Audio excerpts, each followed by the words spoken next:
jump from bottom to top, but then they're just even with whoever was on top before. This is a crazy format, and I'm kind of here for it right now. Well, we're into game 3, and as you can say, I mean, I'm here for it as well, but early action already going on here, Lauren. It's going to be a little bit of a battle once again going over at Gauntlet. Nice. I got one down. I know we see Girl able to get her team made up as they decided to go for these early engagements. Briggs is down again. They're broken. I'm lagging so bad. Princess is doing a great job. Yeah, Princess is doing a really good job for herself. And then, oh my god, Go is sweeping in to finish off the kills. And you can see the sub gif on the left-hand side. That's what the point of view was for the other team that just got annihilated by Go in those final moments. That's exactly what they saw. She's a savage. I'm so laggy. I'm lagging. Classic boot. No, I don't never see mind. anybody right now. I don't see anybody. What am I I love that that's what was going on the side of her screen while that's going down. We also checking in with Vincent Vega down there at the bottom. And I believe in the kill feed, we also saw Fire Dragon going down to PvPX. So there's already a lot of teams starting to take these early game fights now. Hard fighting? Okay. Yeah, it's kind of kicking off in game number 3, and this is what I expected as we approach that halfway mark. I think a lot of teams have realized that you're not going to be able to win this format by playing what you would call a traditional format, right, of Apex Legends, where you're playing for that first place spot. The first place spot kind of comes after kills. You know, you can get that multiplayer, get inside that top 5, top 6, but you've got to get the kills to now close that gap on the team. Latin Kitten that we just saw that are going to, you know, put up that huge amount of points in game number 2. So you're not going to win this, quite simply, without getting kills now. And you can see that Tanner Slades, unfortunately, might be on the receiving end of a kill himself. And there's 2 on you. Possibly, but Pterodactyls does push up to see if he can help. Unfortunately, gets knocked in the process. This is less than ideal for Team Vincent. That was actually Lou, Jake, and Bake, and Kareem that made that push. And I also saw in the kill feed that Sweet ended up taking out Daniel, who was on the team with PvPX. So there's a lot going on right now. I mean, Lou has just popped off there, and he's taken down Shiny as well. Former teammates on Complexity, but for now, unfortunately, they won't be teaming together. Lou now part of Counter Logic Gaming and doing a hell of a job alongside it. But that big win for them is going to keep them in the game. And now we're going to go back and see a fight that we've seen a few times over at Map Room, and it's going to be involving Lulu, Bruce, and of course Madness, who hits big with the Mastiff for 91, but got to be careful here as the bubble goes down. I fucked up the Octane really hard. I want to get full reset. Oh, that was a great shot by Madness. He's also able to heal up in the process. He's got the bubble down. He's got Door to be safe. Lulu's able to get some of her cells off as well. They can heal back up, hopefully take this engagement. Even Bruce had enough time to heal. They're essentially restarting this entire fight with whoever it is they're going up against right now. I didn't even get a chance to see who it was. It was a momentary reset, but that Thermite is doing all sorts of damage. And now you can see that Lulu wants to get aggressive. She's going to slide in, hit some shots as well. Madness trying to follow it up with the Massive, but Madness does go down first. Bruce will go down as well. It's all up to Lulu to try and save the day. She's got a triple take in her hand. She takes down Fun, and she almost clutches up. Lulu so close to another phenomenal play. Oh my god, those shots coming out of Lulu were so clean. I honestly thought that she was about to clutch that up, and that would have been insane. But still, I appreciate the aggression coming out of that squad as we see Dyrus, Reps pushing in on whoever is left inside. And I believe that that is actually Team Eugen. We need to focus this right. Let's see how this fight then goes. You can see that Reps doesn't have the best of shields to work with. Only got the white on his back, so he's going to have to level up that Evo shield. If you're new to Apex Legends, of course, you level up your shields by dealing damage in-game. You can see the next Evo shield here for Dyrus will be in 250 points of damage. So once he gets those locked down, you'll see that level up to a purple, and you get that extra 25 HP to work with. But at the moment, it looks like they're trying to take a little bit of a different angle on this fight. But it seems at the moment that Map Room is the focus of any kind of battle that's going down at the moment as we jump on board with Latin Cat, Zach Mazer, and We The People, the winners of our last game. Yeah, and I'm not sure how many we've got spread out across all 3 of them, but we do see that Latin Cat already has an assist, so that means that somebody on her team has gotten some kills. They've already gotten in their engagements, which is just adding to their insane point total that we saw them pull down after game 2. This would be a team, in my opinion, that if I'm on any other squad and I have started to figure out where some people are landing, I would need to shut them down so quickly because it's going to be so hard for any team to make up that point differential. I just love how any opportunity for aggression, you're taking it today. Yep, You're like, if I see them, I'm shutting them down. If I'm seeing them and they've just put 40 points on the board, I'm running the other direction. It's as simple as that. I'll let someone else deal with them. I'll come in for a third party, but you're completely right. If you want to take this team out, if you want to take first place away, you need to take them out early, because you need to have them now have a couple of games where they don't put that huge amount of points on the board, and you can close that gap. So certainly going to be an interesting dynamic to see if any teams do recognize what team this is and try and take them out, as we see them now making another rotation. It's going to be potentially to the ult tower here, just to charge up those ultimates and make sure that they've got everything that they do need to engage in some fights moving forward. Maybe thinking about hitting that balloon as well, just outside of the circle. Lots of options, basically what I'm trying to say there for them as far as rotation is concerned. As now we jump over to Cage, we see Timmy, Nice Wig, and Calamity set up, and I think they're at the moment just waiting sort of center-ish zone, I would say, to see if any fights go down that they can third party with that Revenant. Yeah, and Wig does take a lot of damage. Decides to run back in. I mean, they can hold Cage for a decent amount of time right now. They're inside the zone, so they're safe. It's not something they have to worry. Unless a flare literally lands on the Cage, then they can pretty much deal damage right now. But the only problem with that is if they're not going to push up after it, they're actually potentially wasting a lot of utility. They're taking damage, they're using their heals, and they're wasting a lot of their ammo without any, full payoff at the end of it all. So it's about that resource management and how they want to handle it from here. Is it worth poking some of these teams down a little bit, or should they just try what they've been doing the first two games and start pushing? I think they're just waiting for the opportunity to see, it's one thing with the Revenant, sometimes you get a little bit carried away with things, right? You think we've got this free push, we can octane pad in afterwards. You still got to play the percentages. And if you're jumping into a fight where there's two teams fighting and you jump into the middle of them and you become the meat in the sandwich, so to speak, both those teams are going to beam you. So you got to be very careful still, even with the options that are available to you. And you can see at the moment, they're just kind of being, the apex predator, waiting for their prey to walk below them. And that was a terrible pun that just slipped out the side of my mouth. I didn't mean to, it wasn't meant to be that cheesy. But it ended up being quite cheesy. All right, I'm sorry. 5-5. Listen, it was just the right amount of cheesy, okay? We're... Mild cheddar. I'm scared. We're checking back in with Team Eugen right now. You know what? I'm actually really excited that we get to see Dyrus playing some Apex in a Rivals event. I think that's so freaking cool. We have so many players in this lobby that are just good at video games in general, that just can pretty much sit down and play anything.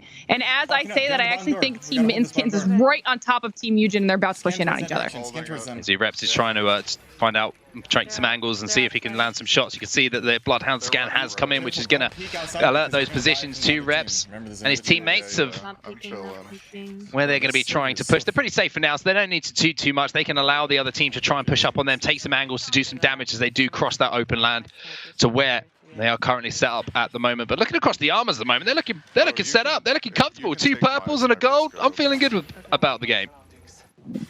I mean, they're in a great spot, other than the fact that this is one of those scenarios where there's just so many other squads. There's other trios surrounding them in very, very close buildings. We switch it on over to Lovabilities.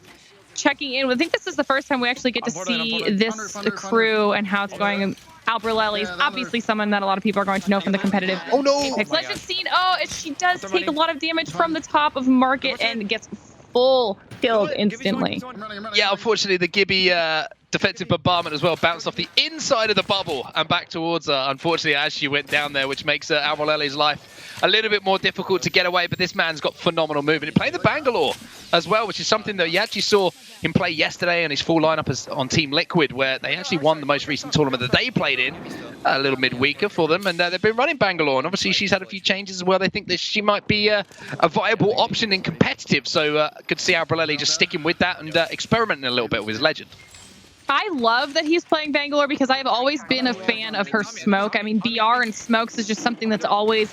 It just works, right? I mean, being able to take away visibility from your enemies is so important. And Albrelelli instantly melts that Pathfinder. That was a clean engagement from those two. But I mean, I just love the fact that he's bringing in a new Legend and potentially, if it works out, making it meta, because I'm a big fan of Bangalore. I mean, I'm saying that Abralele is doing a great job of it. I've got to give Shiv more credit here. True. Shiv is the man who brought Bangalore into the competitive environment, okay? And he did it well. And he didn't do it by like slowly introducing it. He knocked the door down with Bangalore when he got involved, as Shiv does. He's loud, he's proud, and he's an amazing content creator. Unfortunately, won't be seeing him today as this is only North America. But if you have the opportunity to check out Shiv FPS on Twitch, please do. He's one of my favorite people to watch. Full of energy, full of anger, full of kills when he plays Apex Legends, and Bangalore is his legend of choice. But you can see the split screen at the moment of the two teams moving across, and Abralele doing a pretty good job of winning that fight. Yuris, Autumn, and Noko making their way across the map as well. And we've already seen Yuris pop off today. I want to see one of the other two pop off as well. Agree, and especially after that second game, I feel like they played the game 2 a little bit more slowly. They didn't come away with any points after that engagement with Team Jowo, which was a huge setback, I guess, points-wise for them when Latin Cat was able to pull down so many points for themselves. But they are our game 1 winner because of the insane play that came out of Yuris. So hopefully, like you said, now that Yuris has managed to pop off, we can see the same thing coming out of Noko and Autumn. And as I say that, Noko is able to get a quick, easy kill on lovabilities as she had literally just gotten spawned back in. Yeah, that's what happens sometimes when you've got so many squads still alive and that ring is closing. Someone's always going to have a line of sight on you dropping out of that jump ship. The leap of faith sometimes, unfortunately, ends with you dropping back into the respawn screen, or to a death box, I should say.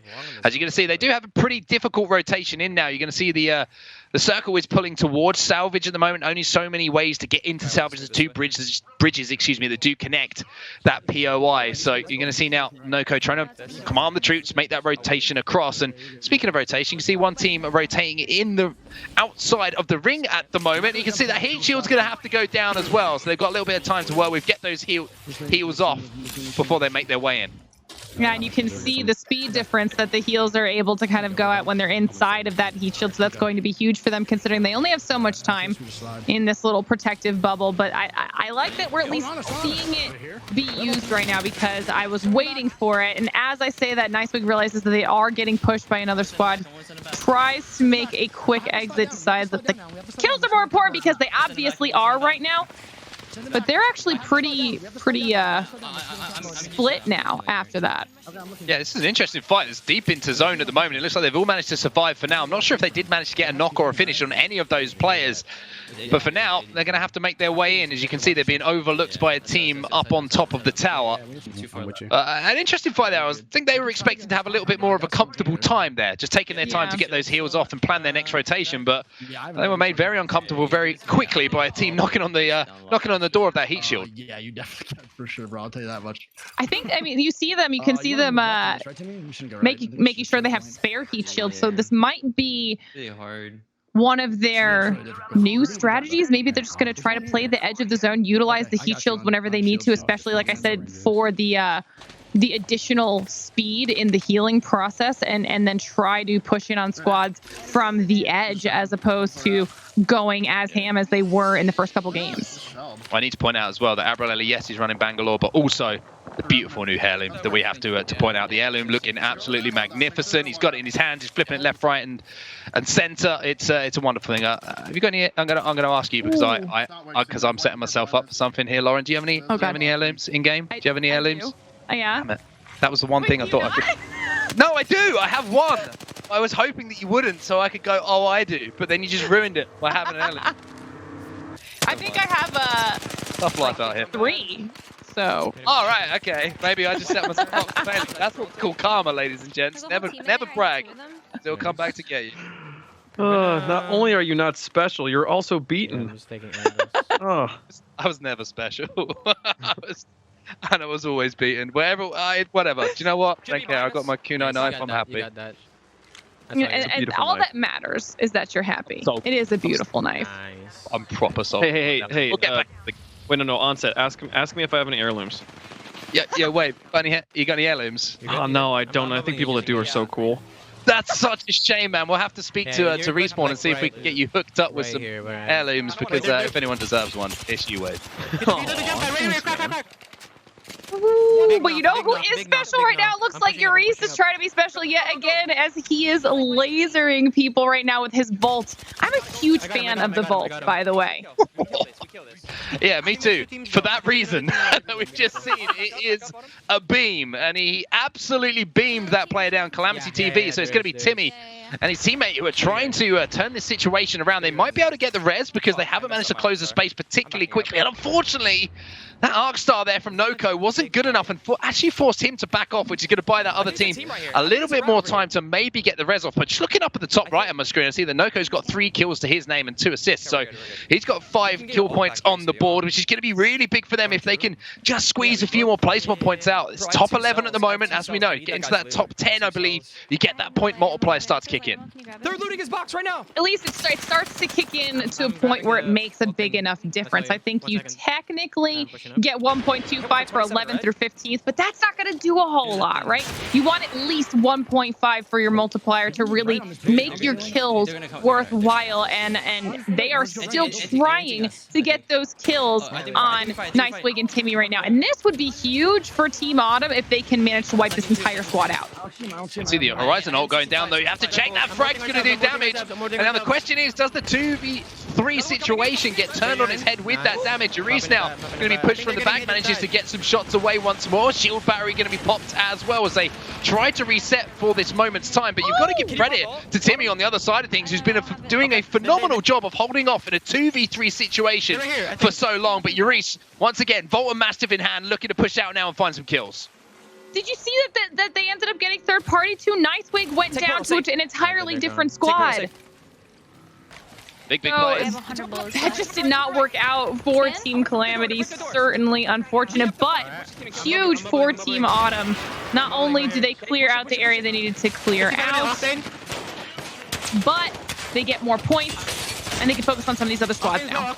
Now Reese is up close and personal once again inside of this bubble. The bubble fight going down. He manages to get 1. They get 2 as well. He slides around the corner as well and gets some more damage done. They get another clean wipe. Orma, unfortunately, has been knocked, and they have the ring closing behind them. They should be safe just inside, maybe, of this little corner here. They will be for now. The heat shield goes down as well. They managed to get the banner, unfortunately, which means that Autumn will have to be respawned. They might not have the opportunity to do that. And now you're going to see Reese putting the bubble down inside of the bubble, potentially there. Double bubble kind of action. I'm not sure what's going on right now. It's carnage inside of this building. I mean, he managed to escape. Bubble inside of the bubble. There we go. Listen, you saw it, you predicted it, you saw it coming. He was dodging frags that were coming in left and right. He's shooting people right now that he can barely see. The man is on an absolute tear. You see Noko trying to also help clean up on some of these kills on the other side of the wall, but he is instantly melted by Albrelelli, and I think that was actually the squad that took out Nicewig as well. They were close by, and they knew that there was a fight going. Can Reese pull this one out? Well, he's already managed to do some crazy things in our first game of the day. Reese with the opportunity to repeat history in our game number 3 as well. He's actually going to have a fairly free rotation as well with all those teams fighting on the other side. You can see that Snipedown and How have moved in as well to third party. Another fight that's been going down as they're going to be looting up in the bottom right hand of the screen, which now goes full screen. So they're going to be full red armors, full red evos, feeling very, very comfortable. Look at all that loot. It's like Christmas and birthdays and everything combined at once. That's a scary situation to be going up against right now. Right here. I do not want to take an engagement with this squad. I mean, like you said, 3 red evos. Like his Spitfire is almost fully kitted. He's about to just melt people. That's got to be Reese. Where is he? Yeah, Snipedown is the Terminator right now, essentially the modern day version of inside of Apex Legends. They've got the center of the zone as well, so everybody else is going to be trying to fight their way to the position that you can see that how Snipedown and Joey are holding down at the moment. So nice shots are coming in. If the other teams do manage to focus one of the players here, they might be able to get a knock and take the position away, but that's just easier said than done at the moment because Snipedown is just cleaning things off. But there's that Bangalore smoke. And that's going to be from Albrelelli, as he's the only player inside of the lobby, which might give the opportunity for them to move in. However, here comes Snipedown on the flank. Reps is shooting as well. We might see a little bit of TSM action go down in just a moment. 14 on scale. I would not be mad about that. And the person I thought that he was fighting was Reese. It actually wasn't Reese in the kill feed. Reese was able to stay up for a few more kills and get a point onto his name himself. It's possible that they got a little extra placement because of it. I mean, he ended up going down to reps, I believe. So there are people everywhere right now. This is, I mean, it's the final zone situation. Snipedown's able to get the red, get pushed and goes down. to Dyrus and gives all of that insane loot on over to There's armor Team for Eugen. the swap. Yeah, last two teams now. The question is, how many players are alive on the other teams? It's going to be two players here, Dyrus and Reps. Reps actually goes down. Albrelele has a Kraber, and he's just made it hurt for this team. He gets one, he gets two. Dyrus now, unfortunately, in a 1v multiple player situation. Can he clutch up in this moment? I would say expect a flying Albrelele at any moment. He gets one though. He turns this around a little bit in his favor. Flatline in his hand as well. It's a 2v1 situation. Dyrus as the one. Albrelele did have the Kraber in hand, and now the push is going to come in. The red Evo shields on his opponent. He's down to barely any HP. Surely this is going to be the end of it. But no, he's hitting more shots. And that's right. Having a fist. Let's go! Shit, What just happened? Let's go! This is the craziest tournament I've ever seen. Every game, there's been magic. I don't know. What just happened? That was the most respectable boxing match I have ever seen. Oh, a League of Legends pro, by the way. What in the world? That was insane. I was with. I don't know what you want me to say anymore. I don't know what you want me. That's Albrelele. He's one of the best players in the game. I've lost my pen. I threw it on the floor. He's sliding, just keeping himself hard to hit. Oh my god. And then lands not one, but two. Let's go! So good.